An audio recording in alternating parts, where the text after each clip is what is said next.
Let's get ready to rumble!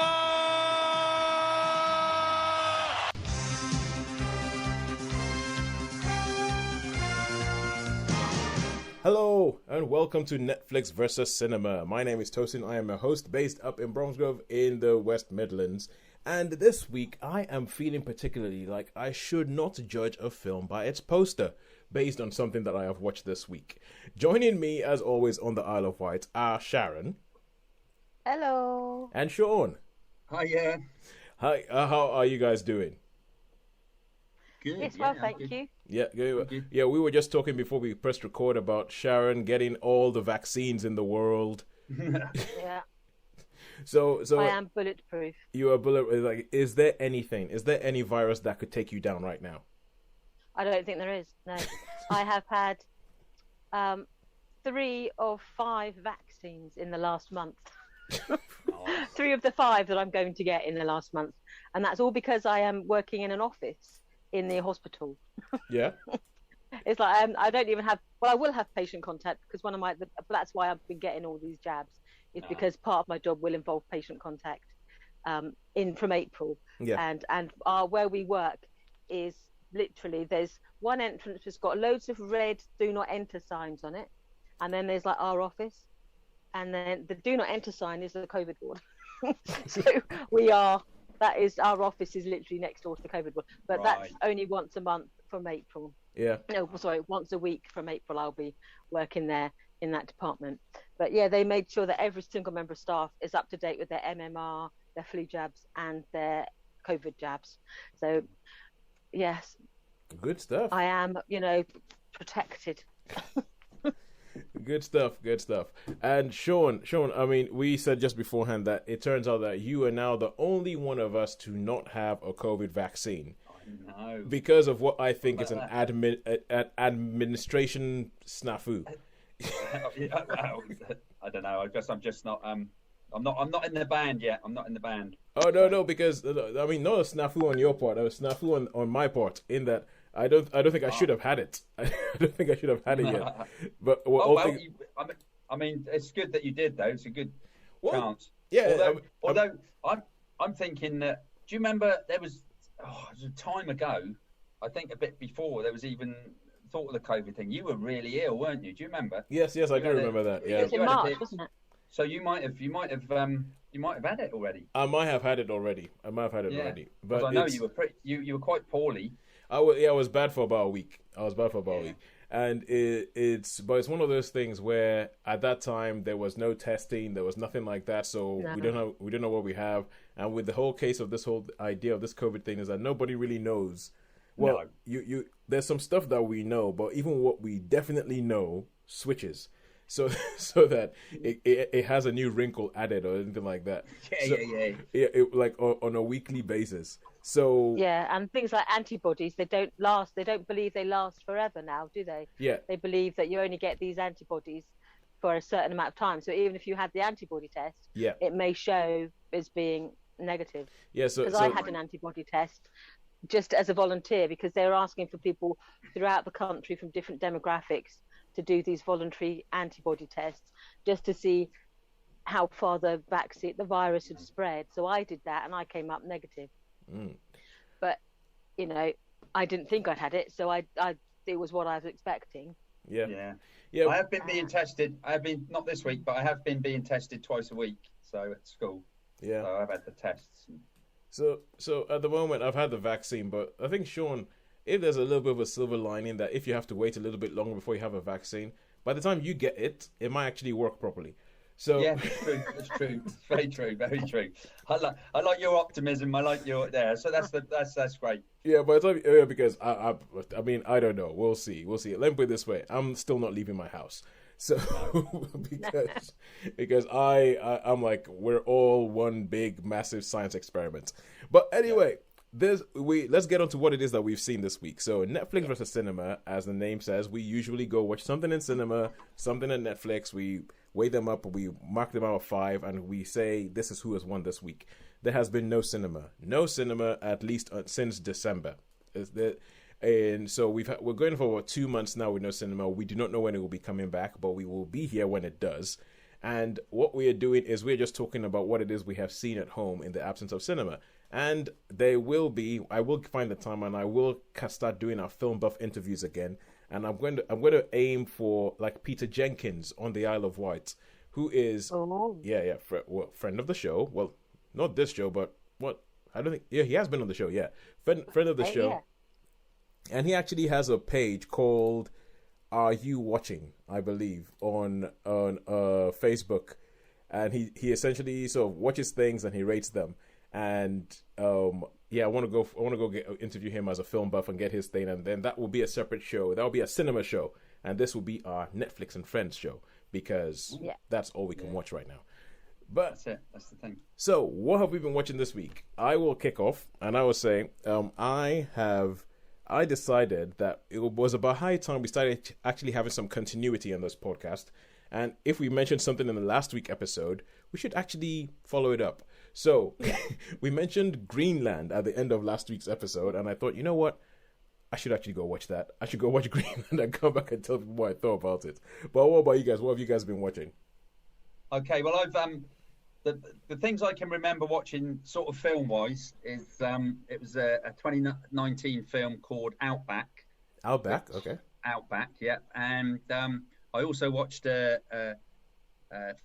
Spanish film called Gun City. So, all right, those are the two. And I've seen a bunch of other stuff. I mean, obviously, I've been watching some football, and I've been watching. I think we had a little conversation about the stuntmen talking about stunts that I came across. Yeah. I think we're going to cut that up, and that's going to be a little snippet we're going to put up on YouTube.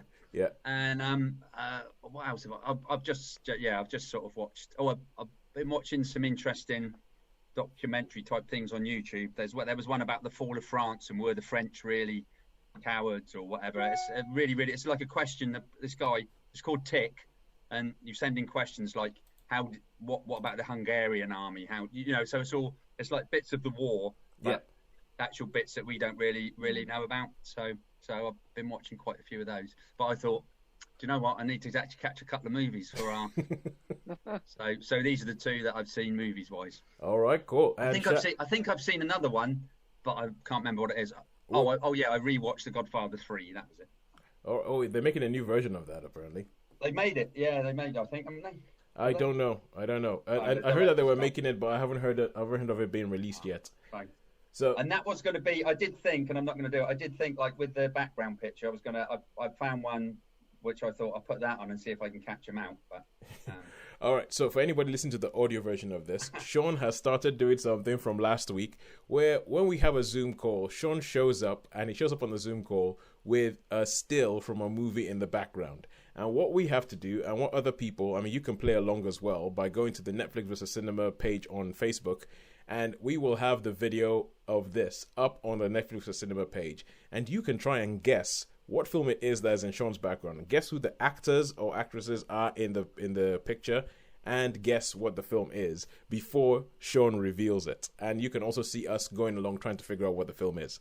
So that's what Shaun is talking about. And he's talking about, you're saying that the other one you were thinking about doing was going to be a Godfather 3. That might have been a good one. Still do that. I might not be able to answer. I might not be able to name all of the actors in it. Right. Okay. Cool. And Sharon.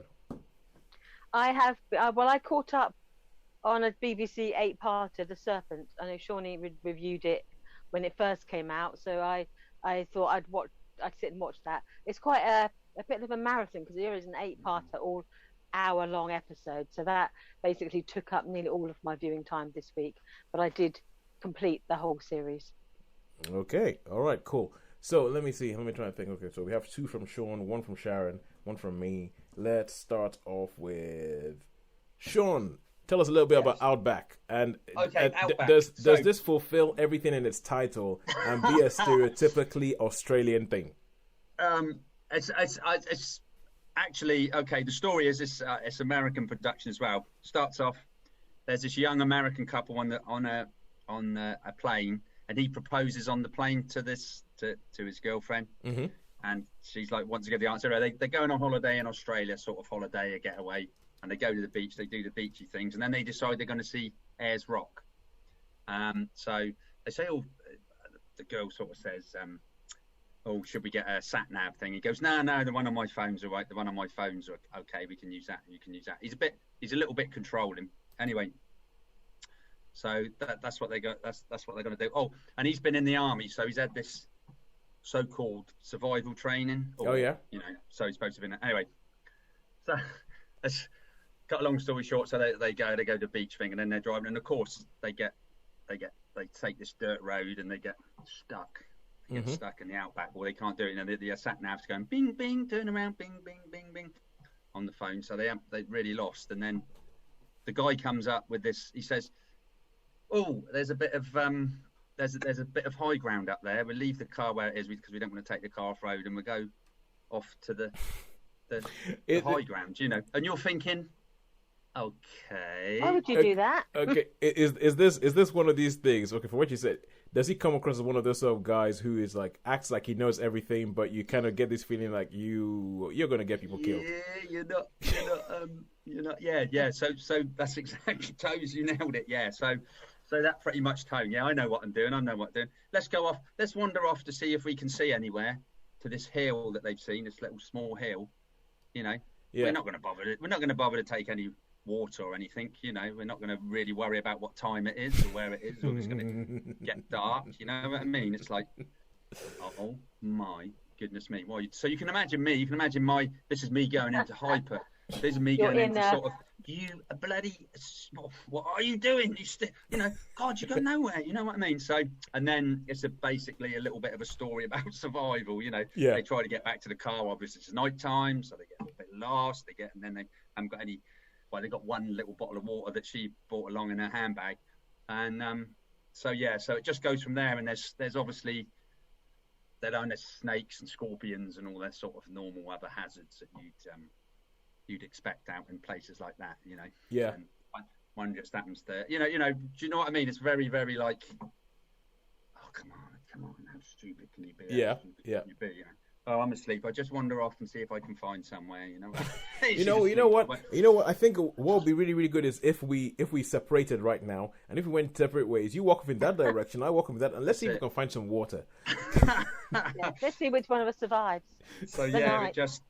But that's an interesting one, and I won't tell you what happens, but because otherwise that would totally spoil it. But yeah, it's pretty standard fare. It's not a lot. It's just like a bit of a survival story. And the guy, yeah, you're right, Toast. The guy is a total, know it all. Oh yeah, I'm okay. I've been in the army. I know Somehow what I'm I doing. don't think that's the recipe for a lasting relationship. yeah. Well, she wasn't when it happened. Shaun, it's funny you should say that, because when you happened, she's certainly not too sure about the whole thing, even from the start. You know what I mean? It's only because it happened on the plane. But you can see her thinking, what? I don't think I really want this. So I was only in it for the trip to Australia. And who I just wanted to see Uluru. I did not want to see this much Outback. Yeah, that's it.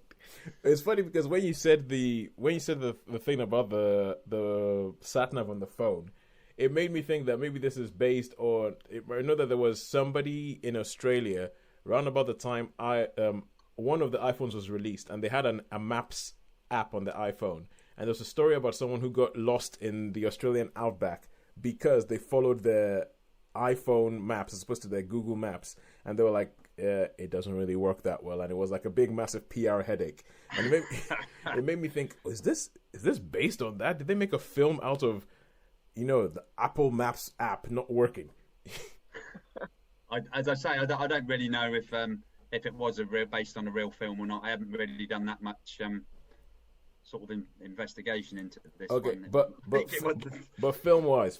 Okay, so already you've told us about it. You've told us how we're getting the Shaun. One of Shaun's catchphrases is like, "What are you doing?" It's right. It's damn straight. Where we get a "What are you doing?" It doesn't bode well. So and actually, yeah, on about that, just on the tangents. Yeah, on YouTube. There's this there's a channel that's everything wrong with. Oh yeah. And I had to put in Cinema everything sins. wrong with the Rise of the Planet, or War for the Planet of the Apes, like Yeah. that. And I was like, oh man, that's me. I was saying about doing 5-minute rants. Yeah. But this one's had like 1 million and something views, and I'm Yeah. like, oh my God. It's the Cinema Sins channel, Cinema Sins, and they do everything wrong with, and then they name the film, and then they go through and they count up all the things. Yeah, that and they it's think all it's everything. So I mean, I was like, oh, look at that. This is my Found your happy place. Yeah, it does. It does sound like my happy place. Yeah. So how many stars would you give Outback? I'll give this a 2. I'll give this a 2-star. 2-star. It wasn't. Yeah, I mean, it was one of those ones I thought, well, I need to see something, and I started watching it, and I thought, I've started, so I'll finish. Yeah, I started, so I'll finish. Yeah, I watched the end. I watch it to the end and see if it does get any better. And it just got. I am committed to my podcast. I will watch the last right. credits. Exactly right. So and we salute you. We salute you for it. Thank you, boys. Thank you, boys and girls. Thank you. So what streaming platform was that on? That was on Sky. That was on the Sky Movies thing. It's like that. Yeah, like the normal Sky Movie channel. Yeah. All right. All right, cool. And so now I will carry on with my thing. And I kicked off the podcast by talking about how I should not judge a film by its poster. It's kind of like, the old adage of never judge a book by its cover, which I was thinking about. And okay, this is an aside. Shaun, I'm borrowing from you here and going on an aside, going off on a tangent. I was like, okay, never judge a book by its cover. I mean, that's good, but the point of a cover is to make you know what's in the book. So make you want to go there. Yeah, the point of the cover is to make you go, oh, this is the kind of book that I might like. So if you're never supposed to judge a book by its cover, that means that the cover is doing a very bad job. It's a very bad marketing job. But anyway, rant over. But this made me think about this because last week we were talking about Greenland, and we're talking about films that we think were supposed to have been released on a big screen in the last year, but because of the pandemic, have not been released on the big screen and have bypassed and ended up on some streaming platform. So we're talking about Greenland with Gerald Butler in it. And I was talking about how, even though I've heard that this film is good, I find it very hard to believe it because you look at everything about it, you see the poster, and it's like... Is it like Geostorm? It looks like Geostorm. It looks like a film that was made by Gerald Butler, like a year or maybe 2 years ago, where... oh, there's stuff falling from the sky that's gonna create a world-ending event, and then you see the trailer for this, and there's stuff falling from the sky. It's gonna create a world-ending event, and you look at the poster, and there's a child involved, and there's a child, and he's holding a child, and there's a woman beside him, and it's like, and there's stuff falling from, and you're like, I've seen this film before. What the heck is going on?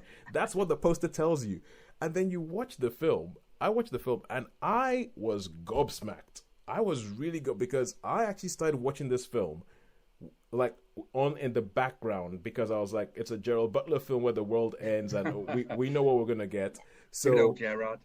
Yeah, and the thing is, and I think Gerald Butler is one of those guys who he knows what his niche is, and even when you hear interviews with him, he doesn't make a big deal about it. He doesn't try and create like he's creating Citizen Kane or he's expecting to win Oscars. He knows it's supposed to be entertainment, and he owns that. And then I started watching this film on in the background, and then I found myself caring. I actually found myself caring. I actually had to stop what I was doing to actually look at this film because there's things that happen and you go, oh my god, oh no way. Because sure enough, there is stuff falling from the sky. There is a world-ending event, but this film does it in such a way that is so believable, so ground level, and it made me think about films like for instance, The Rock. We were talking about Dwayne Johnson earlier. And he has a couple of films where it's like, a natural disaster thing happening. Like I'm thinking Skyscraper, I'm thinking San Andreas. And where they'll have things like, oh, in these films, he will always have a wife and one kid. And they are there purely to make you try and care about something. But you're like, we don't really care. They're just putting them in. We know what you're trying to do. But in this film, it kicks off and the beginning of the film is like a drama that just happens to have a world-ending event in the background. And it is so well done. Like, you totally buy the relationship he has with his kid, with his wife, because they're a little bit estranged, and there's this whole thing at the beginning of the film where it's like, are they breaking up? Are they not breaking up? Are they getting back together? What's going on there? Oh, wait, there's stuff coming out of the sky, and everybody thinks it's just going to be a nice, lovely light show until bits of this comet start hitting the earth, and then they're like, oh my god, this is actually bad. And the way they ratchet up the tension, it is so well done. Because I have heard good things about this. Recently. Honestly, I'm telling you, I am shocked. I was shocked at how good this film was, because especially everything was going against it. It has world-ending events. It has Gerald Butler. It has the director of another Gerald Butler film, Angel Has Fallen, in it. Oh, right. I was looking at everything going, okay, this is going to be silly. This is going to be silly, mindless fun. But honestly, when it comes to disaster flicks, this is one that actually has a heart. It goes, and especially I think with what we've been through in the last year, and you really see the way everything you take for granted can just be ripped from you in like an instant. Everything that we as a human race take for granted can just be ripped from us as an instant. I think it resonates a little bit more. But I think Gerard Butler is brilliant in it. I think Morena Baccarin in it, she is brilliant in it. There's a scene where they do something and like you're watching it and Shaun, it might be what are you doing? That's a stupid idea. And even as I was watching it, I was going, this is a bad idea. But they come up with a good reason why they do it, but I still think it's a stupid idea. Right. Okay. Well, there's a reason. Yeah. No. They have a reason. It has to do with their kid. Ah. And so that they end up, and it ends up meaning that for a large part of the running time, the family is apart as in different places. And there's a scene where they come back together where I almost cried. I almost cried. And the way the film goes, you're not sure how it's going to end. You're not sure whether this is going to be, because it's so realistic and it's so like the characters are, it's not like a hero, we're gonna go save the world. It's we're trying to survive here. And the way the film is done is you don't know if they're going to. And yeah, so actually, let me see. I'm going to have a look through my... Yeah. Stop judging films by its posters. Don't judge it. Yeah, and so I was really, really impressed with this. I was really impressed with the relationships because I think it sold the entire concept of the film. It sold the entire idea of people trying to survive and people doing some horrible things in the name of survival. Because they essentially come to the point where they go, we think this is an extinction level event. We think that it's very unlikely anybody's going to survive. And then you start seeing people doing all sorts of things and every single scrape they get into. And they end up having really, really good actors. I think this is what helps sell it. They have really good actors that show up to do something for 5 minutes. Do it brilliantly, but do it for 5 minutes and then disappear. You have Hope Davis shows up. Holt McInerney, I think that's how you say his last name. He shows up. But these are people who you recognize and be like, I know that person. Scott Glenn, he shows up for 5 minutes. Always good. Yeah, and they knock it out of the park. You believe them. You believe that this end of the world, this is what it will do to families, this is what it will do to people. I loved it, and I was shocked. Wow. I don't think I could say how often. I'll tell you how shocked I am. I'm so shocked I like this that I want you guys to watch it. Because then you can tell. Because if you came back and you told me, sorry, Tosin, there was something wrong with you. You had a head injury or something. Yeah. You ate some weird mushroom that made you hallucinate something. I would actually believe you. Cool. All right, I should make a point of this then. I'll watch this one. Yeah, but if you guys watch it and if you say no, you're right, we actually thought it was quite good. Then I'll know. Okay, fine. I was not hallucinating when I saw this film. I really enjoyed it. I would give it a 4 out of 5. And I think that there are some bits that are a bit too movie-ish, but even then, I think that they make it work. And it does have my whole thing where this is like they have this section of towards the end where there's a whole bunch of people who are sort of communicating around the world, trying to figure out what do we do with this worldwide thing that is affecting a whole bunch of people. And you know my big bugbear. Can you guess what I'm going to say? They didn't just say Africa. No. Okay, no. That would have been terrible. Somewhere in Africa. No, because they say like this is Beirut, this is Kathmandu. I actually wrote them. I went back and watched it and I wrote them all down. This is Sao Paulo. This is Moscow. This is Buenos Aires. This is New Delhi. This is Fairbanks. This is Greenland. There is no place in Africa. No place in Africa. Wow. That I'm like, what? So what? We just go wiped out? Massive continent is. What the heck? Come on. So yeah, I'll give it a but I think generally speaking, loved the film. 4 out of 5. Cool. Okay, and now I'll put it on my to watch list. Oh yeah. I would recommend it. I would wholeheartedly recommend it, if only for the shock factor. That it's actually all right. Yeah, if only for the shock factor, I would totally recommend this film. And Now, okay, we're gonna have a little bit of a break, but before we do that, Sharon, you said that you watched The Serpent, which Shaun had watched and had reviewed previously. So, do you just want to give us like a report back on The Serpent? What did you think? How did it compare to Shaun's review? Yes, I agree with Shaun's review, because I know you mentioned about how it keeps doing these flashbacks and flash forwards, and like 3 months later, then 2 months later, then 10, and then 3 years ago, and you are jumping back a lot, and that did begin to get on my nerves, I have to say. And it happened throughout, and so it's got to the point where I was thinking, oh, could you just not bring it all up to date? And but it's not they did. Yeah, but they do it quite quickly as well, don't they, Sharon? It's not like there's a big scene and then there's a little one. It's all very much. Yeah, that's going on. So I do find that as a device, personally, it's not my favourite. I don't mind people using different devices, because you introduce information that you weren't aware of.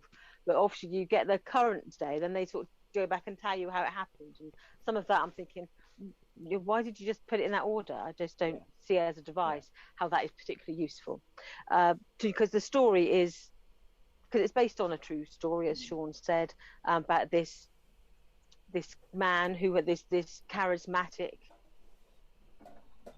and moral person who did these dreadful crimes and almost felt like he was entitled to do it, because if he wanted something, he saw no reason why he couldn't have that. Yeah. And so if that meant poisoning someone or treating someone appallingly, he had no problem with that. He's someone who's a completely amoral and without any emotional at all. So I think the classic sociopath who has no empathy, who has no understanding, who has no sympathy. And so when you see someone like that and they're at the center of the story, you can see how they're charismatic, but you're horrified with them, like a serpent. It does hypnotize, doesn't it? So, well, that's the theory anyway, that you can get their prey does get hypnotized by this deadly creature. And so I found it interesting, horrifying.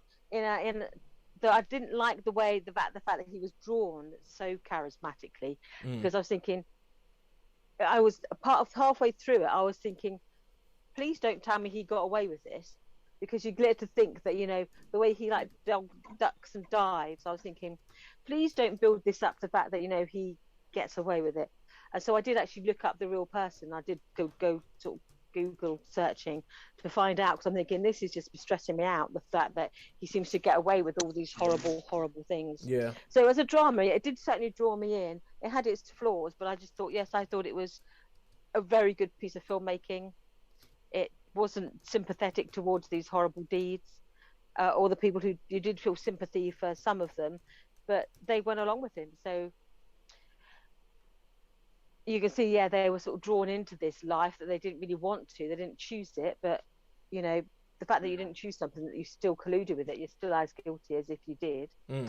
You were still culpable for what you did. So as for one of these like true crime dramas goes, it has its limitations, because you are dealing with the real lives here, and these were real victims at the end of the day who suffered at this man's hands.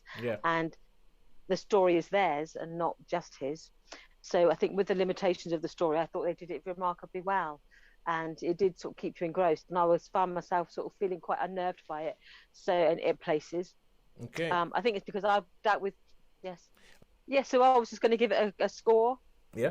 Which I would say, I'd give it a 4 out of 5. Cool, good stuff. Now, it was funny what you were saying, Sharon, about putting somebody who did horrible things as a charismatic character and all that. And I think that there's a new Netflix documentary called The Vanishing at the Cecil Hotel, or Cecil Hotel, however you pronounce that. And it is essentially about a lady who disappeared, and from what I can understand, was never found. And this is a show that has given me real kind of, I'm not sure I want to watch this. I'm not sure. It's like, what is the point of the show?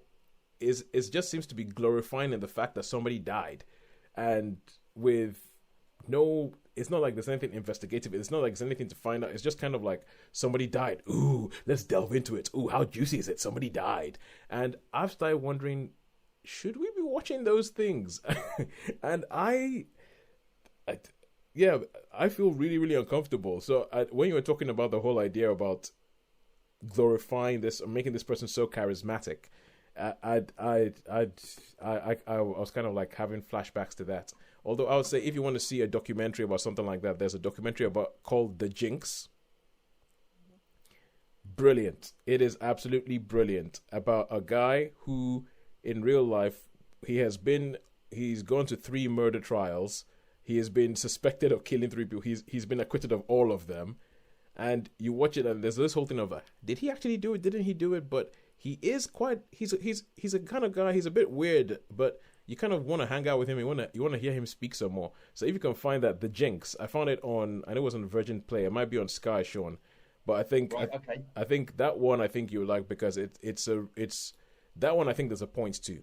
I think it's not just glorifying people's deaths, which I honestly don't see how this Vanishing at the Cecil Hotel will be anything but. There's some that makes me quite uncomfortable, because I was looking at one series on Amazon, actually. I didn't watch it, but it was called 999 sort of Killers on Tape or something.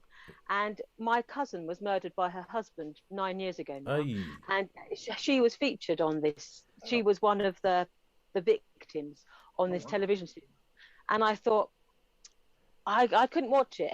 I didn't want to watch it. I mean, she was my second cousin. Yeah. So we didn't grow up together. We didn't know. I didn't know her very particularly well. I think we'd only met, once many years ago.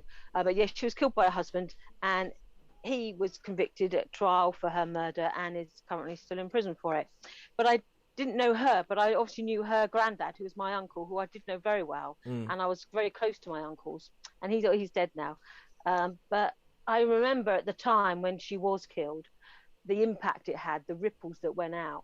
And I think people don't always see that when they see these films. They go, "Oh, that's an interesting story." Yeah. Like Louise's death was like, "Oh, that's interesting," because the scene, some of the things that he did made it interesting in an academic way. But I think people who do these, they don't see the impact it had on my 2 cousins, or on her granddad, or on her aunts and her cousins. I mean, we're a huge family, but there's dozens of us. Yeah. And this one event sent ripples that really went wide. So when I see these things about real killers, I always think, I remember having a conversation with my cousin, who after about 5 years after Louise was killed, said, "I don't think I'm ever going to be happy ever again." And this was 5 years later. So I think there's real impact on these things, and it's not just an interesting story. So I always approach real life crime stories with a little bit of hesitancy, because I think the members of that family, the ripples do go out. Trepidation is a good word. Afterwards. Yeah, trepidation is a good word, sure. Like when I heard about this film, this disappearance movie, I have to say my butt clenched. My butt, it really, I was like, "Oh, I do not know about this. I really, really do not know about this." So, yes, and now this is there's no way hiding. This is going to be a horrible, horrible gear change. And you can feel the gears grinding as we go from Sharon talking about losing a family member and then TV entertainment being made out of it, to Shaun. I found the first review on IMDb for the film that you spoke about, Outback. Yeah, and? Yeah, first of all, I just want to say, Sharon, I hope you're okay. I hope you. Oh, absolutely, yeah, absolutely. I don't want to feel as if we're just going, "Oh well, you lost a family member." Anyway, moving on. Yeah, I don't. No, it's. I didn't bring it up because to elicit anything other than to say that there's a wider discussion here, but we are part of a podcast that talks about films, and we talk about them, dispassionately and compassionately, so we can approach it in different ways. So we can discuss it and move on and talk about other things as well. All right, cool. Thank you very much, Sharon. Thank you for that, because if not, I don't know how to felt. All right, so Shaun, the first review of Outback on IMDb. Okay. Let me just check. Is your IMDb ID Greenhouse 3505? No. Because I just happened to glance this, and it says, "I know this is biased, but as an Aussie, all the missus and I did was laugh. The lack of the lack of basic common sense in this adventure was flat out amusing." It says, "We Aussies have the awesome ability to laugh at ourselves. The clenches in this romp are hilarious if you can see the funny side of everything. He's just joined the army but hasn't finished basic training. It wasn't made clear whether or not he started it or is halfway through. But as an ex-serviceman, I've never heard of getting leave during basic training. Not sure what your thought over there, I'm guessing in America, but survival skills top the list over here. No forethought of supplies when heading into the desert, no matter what country, is where the laughs really started for us. The jellyfish, the scorpion, and the tippin were cringeworthy. I mean, seriously, did anyone research the wildlife at all? The type of venom, species, characteristics, and or behavior of these animals, based on the fact as a true story, ... No. An urban legend with a loose grip on free reign, absolutely. Oh well, there you go. Yeah, so no, I just saw that. I was like, oh my god, that's a bit like what Shaun just told us.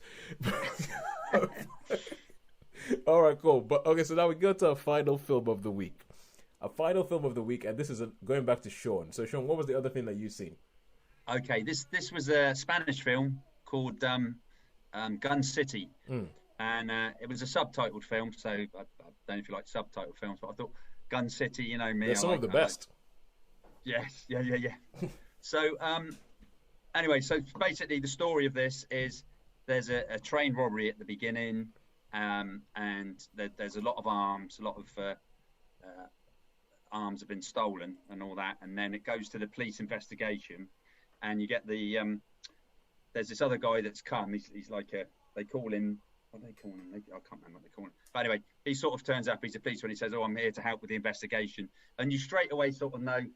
Yeah, there's something not quite right about him. Is he like an undercover investigator? Because there's obviously, this is taking time in the 1920s. So there's obviously the police are really corrupt, and there's a lot of corruption and stuff going on, and they're investigating this. And he sort of turns up, sort of out of the blue. And oh, that's right. I think what they call him. They got a nickname for him. Anyway, so you're like, yeah, this guy's a little bit undercover. I reckon he's trying to. He's like one of those, you know, whatever they call them, the investigators, you know, the internal affairs. But then something happens. They go out, they get this guy, they've interrogated him, and something happens, and you think, wow, maybe he's not, maybe he's not, because he does something that's like, wow. You think, maybe he's not a good guy or something. Maybe he's not. Yeah, maybe he's not a good guy, because he comes in first of all, and you're immediately thinking they don't really know him. These corrupt policemen, they don't really know him. But then he does something, so they're like, yes, he's got to be good. And he does something quite serious. So yeah, he's definitely one of them. He's that kind of guy. Yeah, he can come into our fold and get caught up in the corruption, because there's like a mafia guy. So there's all these sort of things going on. They investigate this arms thing, and then there's a little sidetrack of women's rights. So you've got all these Spanish women that are saying that, and they get beaten up, and there's all these sort of dramas. What time period is this set in? 1920s, so I'd say around about early 1920s, so not long after the so in Spain. War. In Spain, yeah, it's taking place in Barcelona. Was that Franco? No, he wouldn't have been. Franco just before. Yeah, it'd have been just before that. That'd be like with the anarchists and so that would have been before Franco, because 30s, the Spanish Civil War was 36, and this is like the 1920s. So, but obviously you can see it's quite good, because you can see how all the different factions are starting to form, and then you've got like the mafia involved. But funny enough, you should say about the 1920s. I looked at this movie and I'm like, yeah, I can see where it's going. The only one of the faults I had with it was that some of the arms that were robbed and some of the arms that were being used weren't quite invented yet. So that'll do it. M1 carbines, which weren't invented till the 1940s. Okay, did anybody at any point take out a smartphone? No, they didn't take out the smartphone. But if you didn't know, you wouldn't really know any difference. So there's a lot of action in this. There's a lot of shootouts. There's a little side thing goes with the woman. You know, like one of the women, because she gets beaten up, one of her friends gets killed. She gets involved with the anarchists, but she's having a little bit of a thing with the policeman, and there's all. So it sort of cuts in and out. There's a lot of stuff going on, and it does sometimes, if you don't keep on top of it with the subtitles, it can get a little bit confusing. But so but it's loads of conspiracies going on, some nice action sequences. So is it more of an action film, or is it more of a kind of like a thriller? I would say probably equal amounts. I would think. All right, because okay.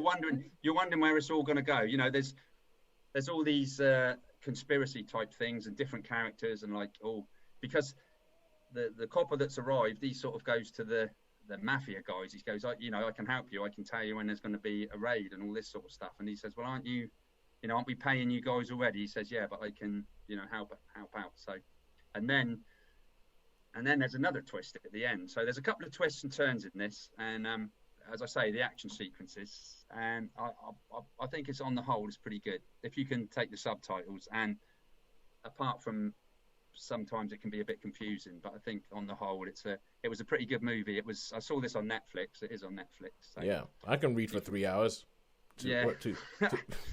And so it kept me interested. I don't mind subtitle films. So how many stars? I'd probably give this. Now it's tough. I'm tempted to give it a 4, but I think, and I did think about this over the past couple of days, I think it's probably just going to get a pretty solid 3. It's a good watch. It's a good watch. It's not like fantastic. That doesn't blow you out the water, but it's a good watch. Cool. Good stuff. And I believe that is it for this week.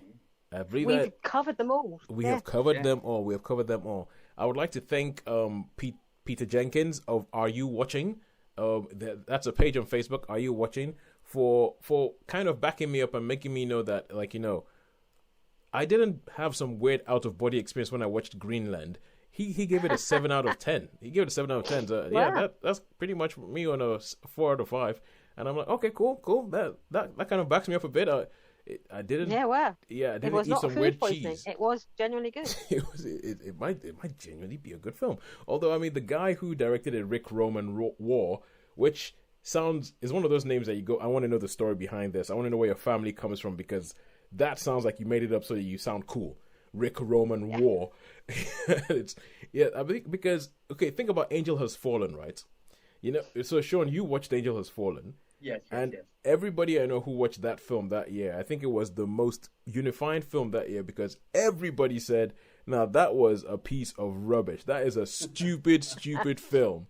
Yeah, but I kind of liked it. That was awful. It was pretty dire. I mean. It was kind of, but everybody kind of said it was rubbish, but I kind of liked it because it knew it was stupid. And I think that the guy, he has a little bit of an eye. He has a little bit of something which I think gets more fleshed out here. But anyway, thank you very much, Peter Jenkins, for Are You Watching, for making me know I wasn't crazy. And until next week, when Shaun and Sharon might back me up a little bit more or bring me back down to earth. There's a couple of series I'm going to try to tackle. I won't name them just in case I completely fail. Wonder Vision. Because I don't want to be obliged to watch it. Yeah, Wonder I haven't got Disney Plus. Yeah, we've got to figure out a way of getting you to see that. I think we have a couple of episodes before, by our self-imposed rules, we are allowed to talk about Wonder Vision.